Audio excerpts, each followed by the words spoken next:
Pendidikan di Indonesia masih menyimpan segudang permasalahan yang belum terselesaikan oleh pemerintah.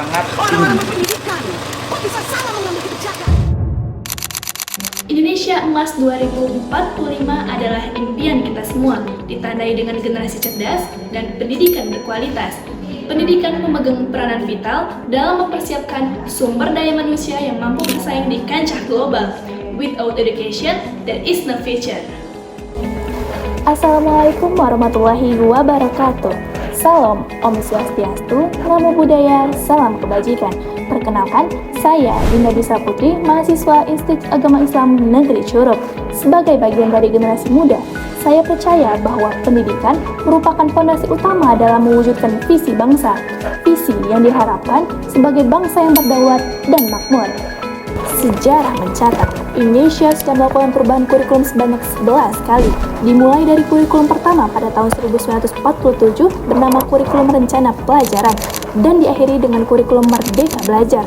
Namun, dengan banyaknya perubahan kurikulum di Indonesia, apakah kualitas pendidikan di Indonesia sudah terjamin mampu menghadapi tuntutan zaman atau masih begitu-gitu saja?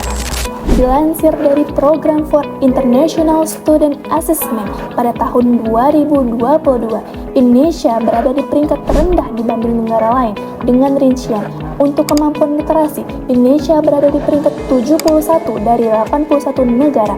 Di bidang matematika, Indonesia berada di peringkat 70 dari 81 negara.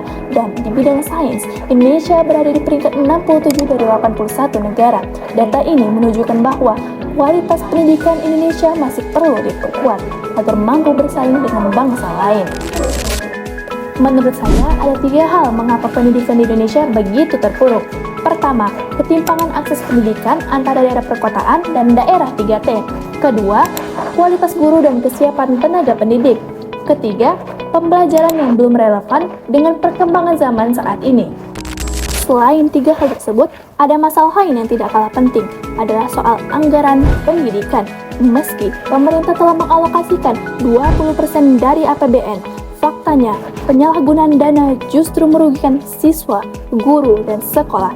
Seperti kasus baru-baru ini, Nadiem Makarim, mantan Menteri Pendidikan, Kebudayaan, Riset, dan Teknologi, ditetapkan sebagai tersangka dengan kerugian negara mencapai 1,9 triliun. Hal ini sangat memilukan. Lantas, bagaimana pendidikan Indonesia bisa bangkit? Kita wujudkan melalui cerdas, kompeten, eksploratif, responsif, demokratif, adaptif, dan solutif. Dengan pendidikan yang cerdas, kita bisa membangun generasi Indonesia yang benar-benar cerdas. Pendidikan bukan hanya soal angka di kertas dan gelar di nama, tetapi penentu bangsa, penentu masa depan Indonesia. Setiap kita punya pendidikan dan masa depan yang cerah.